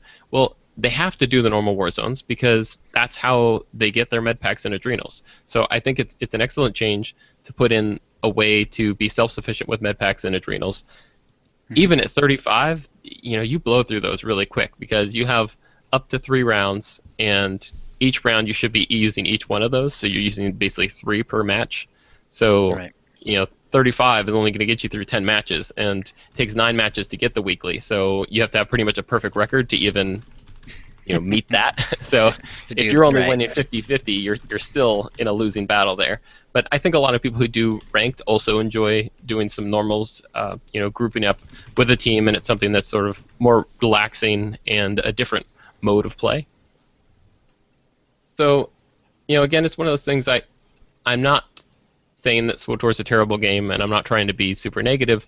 I just think it's something that BioWare should look at in terms of getting more people in the game, because I think my whole goal is for more people to play, because especially when it comes to PvP, the more people that play, the better the population, and the better the population, the better the matchmaking, and the better the queue times, and it's a win-win. So to me, it seems like a no-brainer that they should incentivize people to log in every day and play, log in every week and play. And in the case of Heroes of the Storm or with Hearthstone, you can stack up to 3 dailies. So maybe you had to miss a day, but the next day you can come back and then you can get twice your 2 dailies done in one. And I don't know if there's an easy way for them to do that in SWTOR, but even if they just did a daily and a weekly, the way they have it set up now, but they were actually worth doing, that would compel me to log in and play. If I was getting 3 times what I get for a win, if I can get 1 win in that night, and well, I guess it would take 2 or 3 wins, and then I get that big bump at the end of it, that just doubled my effectiveness of if I would have just gone and binged and played 30 matches all in one day. And the key point that we missed originally was you do need wins to actually finish the daily and the weekly. Yes, and so thus you aren't just playing for the sake of playing. Yeah, just to grind it out, or it's not going to attract poor players into it. It's not going to dilute the quality of players. There's really no downside. I bet you're right. Basically, there's no reason. Yeah, you're just right. The reward should be a lot higher. It's not like there's too much incentive to play ranked PvP. I mean, why not just have the quest worth something and have each match worth something? Yeah. I mean, just make them both. And if they wanted to tune it down, if they're worried that then it's going to inflate the amount of tokens floating around, I would rather see them bring down the per match reward and increase the daily and weekly, because that's incentivizing consistent play. And then there's I went into a whole thing about the psychology of creating an addiction in a game, is that you want things to become habitual, and in order to sort of feed their addiction to something. So right now, I don't have a reason to log into SWTOR every day, so then I just don't. And then I just sort of fades away. Whereas if I had something getting me to log in every day, you have eyes on the screen, you're looking at your character a lot more. Yeah. I'm more likely to go into the cartel market and invest in something to improve my look, because I'm spending a lot more time looking at that character and I'm seeing him every day. So it's something you sort of form, with an RPG, you sort of form a relationship with your character almost. So I think that it's only positive if you can get people to form a habit, even if that sounds like an evil thing to do. I also threw in a little thing at the end that I'm sure is controversial, which was another possible incentive is to add some sort of thing, whether it's a weekly or monthly or something, that actually gives cartel coins. And the idea behind this is, if you look at how many points you get for the higher levels, like gold, and obviously if you're a top 3, then you're way up there, is what's their incentive to keep playing once they've hit gold. And the token thing they justified, well, you can still keep earning tokens, and those tokens can still be used for whatever else. You can buy things for other characters, I guess. But cartel coins would be something that I think everybody would play for cartel coins. So you'd have, even the best players, even if they don't want any more of that stuff, cartel coins to people feel like real money. So if you can earn cartel coins, then that's, automatic incentive. And then they don't just, they're not just limited to the season rewards. They can buy whatever they want off the cartel market. It doesn't have to be a lot. I mean, they give us 100 for just having a security key, and they gave people cartel coins for doing PvP on the PTS. So it's not unprecedented. I understand if they don't want to do it because they feel like they're losing revenue by doing it, but that's another thing on the table for them to consider in the future if they want to incentivize high-end people to stick with it and stay in the game. And I know we're looking for ideas for incentives, but I think the root of the problem is just gameplay in general and changing that up. I mean, we talked about MOBAs are kind of the hot thing right now, but creating a metagame in a player versus player environment is really important. It adds dynamic gameplay and a lot of depth. Creating more choices for players to make allows for evolving strategies and counter plays that people can use. And when they released Arenas, that it was on the right track. It had, that's what they were trying to do, and it kind of worked. But in the end, it was very limited, and in the end, like, the groups are still pretty much predictable. There's not really a whole lot of options. You still want one tank, one healer, two DPS. There's no other way around it. So there's no creative way of putting different groups together to counter these other groups that people are running. It's pretty stale in terms of that. And so creating something, I mean, when you look at like games like League of Legends, they have one map. They play one map over and over and over. There's no real difference. It's all about the content and the evolving strategies that happen in that, on that map. And I think creating some type of, we want new maps or whatever, but I think if they were able to find a way to create some type of a new map that had some type of dynamic gameplay going on inside of it that allowed for different types of strategies. For instance, just throwing out ideas from MOBAs, like you've played League, Joe, you'll kind of get the idea of where I'm going, but like having objectives like they do now with nodes or whatever, that's fine. But then having opportunities to make choices along the way, where maybe there's a NPC boss that your group can go kill to get a huge team buff for the next 3 minutes of the match or whatever. But while you're fighting that, you take 50% more damage from other players, so it leaves you vulnerable. So you have to make a choice of when to go after that buff. Maybe you kill the other team, and that gives you an opportunity to now go after this buff and allows you to kind of snowball into a victory and leads to different, and the reason people liked 8v8 so much was because it had more choices.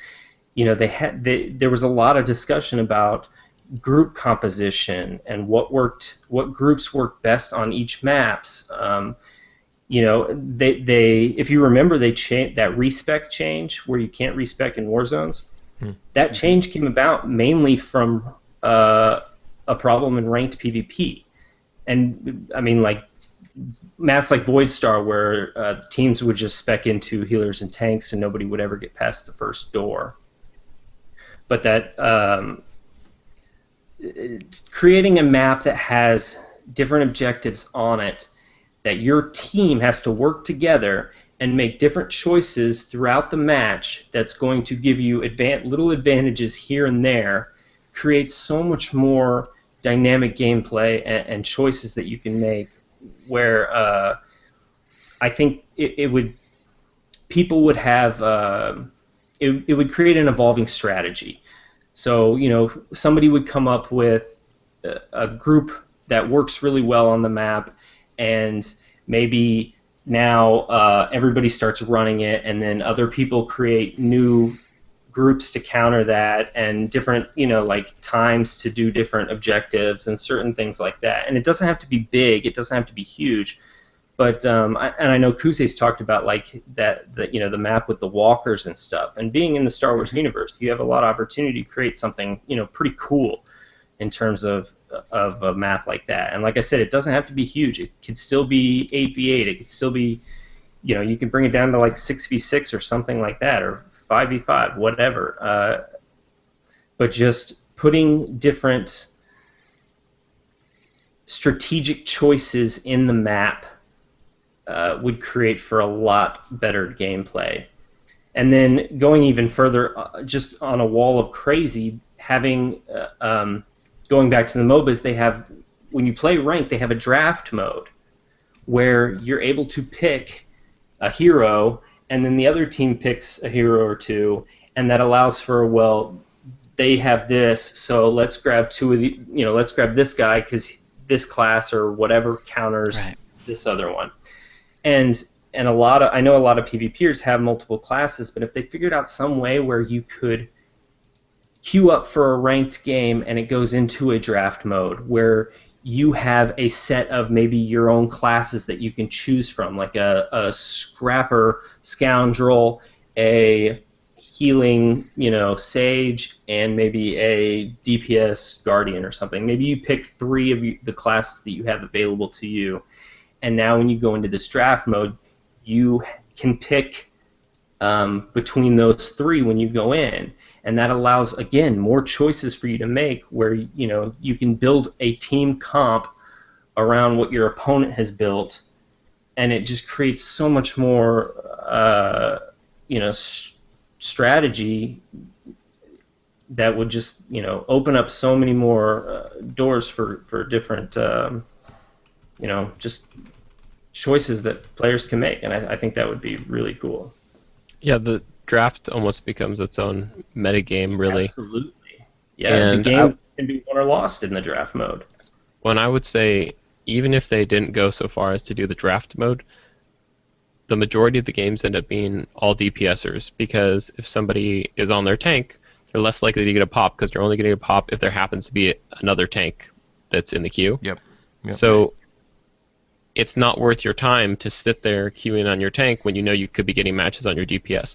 Well, if you had an option, like what Pez was talking about, where you have multiple characters, at the very least, if you check the box of these are the 3 characters I want to be queued as, and then it can say, oh, well, if you're willing to be a healer, we need a healer for this match, or we need a tank for this match. You might actually get the more balanced 4s in solos that you're not getting now.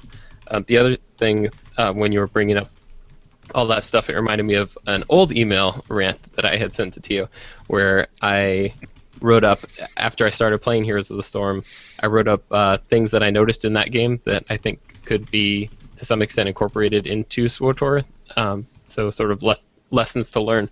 The first one that I noticed was easy and effective communication system. Is in Heroes of the Storm, you have a single key, and basically using a combination of that key and a click on the map or a click on something in front of you, you can communicate to all the players on your team what you want them to do, whether you want them to go attack something, whether you want them to defend something, whether you want them to surrender. And that's something that, typing is fine, and, we've come up with really shorthand ways of trying to communicate. But at the end of the day, there are some people who they don't see the text box, especially if they're in the middle of a fight, they don't see it. But in this case, you have it both pings on the map, so there's a visual light that goes off, as well as a sound. So if somebody wants you to help, they'll click that a couple times. It goes ping, ping, ping. And so for somebody who's not paying attention, they're still going to see and hear that, and that's going to draw their attention, and it's going to say, oh, they want you to help out with this. So I think some system that improves communication would go a long ways to helping pug groups, especially when you're up against a pre-made, because pre-mades are almost always going to be in voice chat, so they have a massive communication advantage over you. So something that reduces that communication gap. I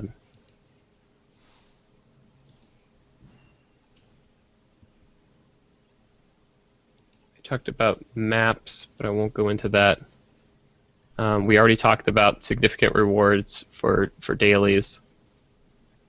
Incentives behind gear was another thing, and they've sort of, with ranked, they've changed that around, but that's something in games like Heroes of the Storm where you can use what you're earning to get vanity items, so you can make your characters look different, have different skins, that sort of thing.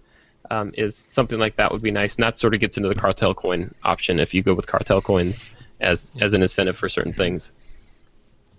Secondary objectives was another one, and Pez kind of touched on this, is in a 3-node map, you have a choice of which 2 of those 3 nodes you want to take. So you have a little bit of choice, but if you're just getting stomped, if you go in face-to-face with them and you're losing in the team fight, you have no other option. You can have a stealth or try to sneak cap one of their maps, but that's really the only strategy trick. Whereas if you had something like, he was saying, NPCs that you go and attack that would bolster you, or go fight, or you go capture some other thing that starts bombarding the area with AoE, so they have to clear out. So some other option where if you can't face them head to head, you can do this, and then so that kind of also would turn them, they can't all just sit at the node guarding it. They have to be thinking, oh, they might go grab that thing, so let's go grab that thing before they do. Well, when they went and grabbed that, then that just cleared out the area for you to go run in and get it. So there's this whole sort of, people circling around the map, and in the MOBAs you see that all the time. People are all over the place, and games are won and lost on when you decide to go grab something. And anytime you do anything, there's a trade-off, because you're leaving yourself exposed. When you go out on the offensive, Right. you've just left your base exposed.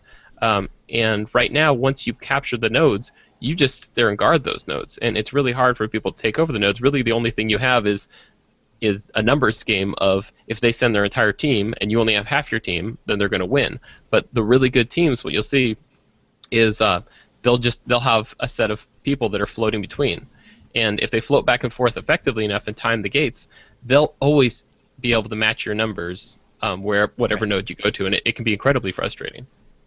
Yeah, or maybe like roaming objectives where, only one's worth points at a certain time, and that forces the whole team to go to each one, and then there's team fights, and that allows, team coordinated fights, and, whoever wins those, gains points or whatever from that, and then, the match goes on or whatever. But I think, I'm trying to think, as much as I hate it, Hypergate's the only one that offers any type of decision making, and that's, the orbs and the different ways to score points. And like, I know at the end of the map sometimes, where if you're ahead, can you afford to just all guard your node and give up all the orbs in the middle, or is there enough time left for those orbs to give the opponent enough points to catch up? Yep. So that's really the only one that offers that kind of decision making. But then also, giving giving teams ways to change around their team composition allows for a lot of depth as well.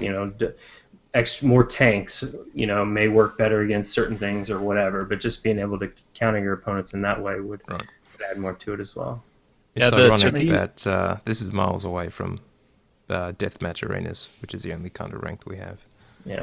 Miles and miles. Right. Yeah. Well, and the ability to respec, I understand the reason that they got rid of that, but especially if you're just in a normal war zone and there's 8 people, and I go in and say I'm on a Sage, and I can heal or DPS, and I get in and we don't have a single healer, well, it would have been nice to know that, because I would have rolled as a healer. So it'd be nice if, at least at the very beginning, you can respec, and once the match starts, then you can't respec anymore. Or I guess if you're on the Republic side, it's the opposite. It's you get in and you have 4 of your 8 people are healers, and you're like, well, we're never going to be able to kill anybody, so this, hopefully we get the nodes first, and then we just all heal each other until the end of the match. So the last thing I had here was support NPCs, and it fits in a little with the secondary objectives thing, but the other part of it is that because of the game engine, we're limited to an 8v8, is what they've told us, is basically 16 people in an instance. Mm-hmm. Yep. And I don't know how that works with NPCs, if NPCs would put the engine over its capabilities, but to me, a lot of Star Wars is about these epic battles, and we're all supposed to be these heroes, but it doesn't feel very heroic when everybody is equally powered and you're running around these little skirmishes. So if you had basically just these throwaway NPCs all running around with their blasters, like when you run on the planets, it's so awesome. The graphical things they did in this with the different blasters and stuff look so cool. When you see 2 people in opposing bunkers and you see all this firefight going on, is how cool would it be in a war zone if you're running in and it feels like you're actually in the middle of a battle and there are people shooting, and you can run in with your lightsaber and you just a single swipe and you take out a bunch of people. It doesn't have a meaningful impact, but it adds to the ambiance and sort of the RP aspect.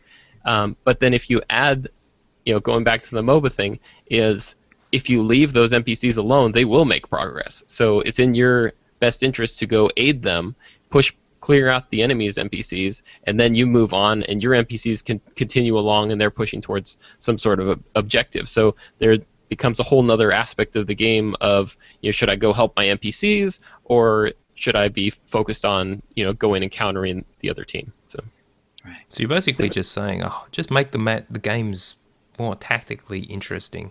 Mm-hmm. Yeah. Well, more than just deathmatch, basically. There's so many ways you could do it too. Mm-hmm. All right, guys, we're running long here, so anything else to bring up, or you've just put out a ton of fantastic ideas, both of you. So The point is that the game is fantastic. We are not being negative. We just want to throw out these ideas. And I noticed that Musco had tweeted something about Heroes of the Storm with David Bass. So I know that they're playing it as well, and hopefully they're taking some cues from this. And in the future we'll start to see some of these things incorporated, because I think the possibilities are endless with where SWTOR PvP could go if they start adding these things on. I mean, just to start, like people have said in the past, but it's worth reiterating, the PvP, the combat system in SWTOR is a really good system. And that was one of the things that nobody expected when they started playing the game, is, they started for the story and things like that. And a lot of people just got hooked on it. Like, this is a fantastic system. I mean, Tio, who for years just outright refused to PvP, even got into it for a while there and was super amped on it. It's a great system, and I think if they add some interesting choices and features, that it can be one of the best in the business. true that. Final words, Pez? No, that's all I got. All right. Cool. Call me. All right. Barbara. All right, that's the show.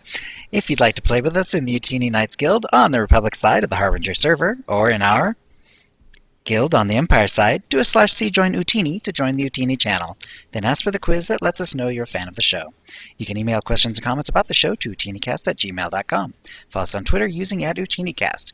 You can find contact details for us all on our website, OotiniCast.com, which includes how to subscribe to us using iTunes, Stitcher, and the rest. We record the show live every Wednesday at 4:30 p.m. Pacific. Go to OotiniCast.com/live to find out how to join in. Our theme song is from Mevio's Music Alley. Check it out at music.mevio.com. That's MEVIO. And thank you to the chat room, and thank you to Pez and Turg. Yeah, thanks for having me. Yep. Thanks, guys. All right, and we'll see you next week. All right, guys, keep recording. Say goodbye to everyone. Thank you all for watching. We'll be back next week with episode 221. And I don't know what we'll be covering, but that'll be straight after the live stream. So timing may vary, and we may or may not stream our own reactions to the live stream. We'll see how the timing works out. But anyway, have a good one, guys, and we'll talk to you then.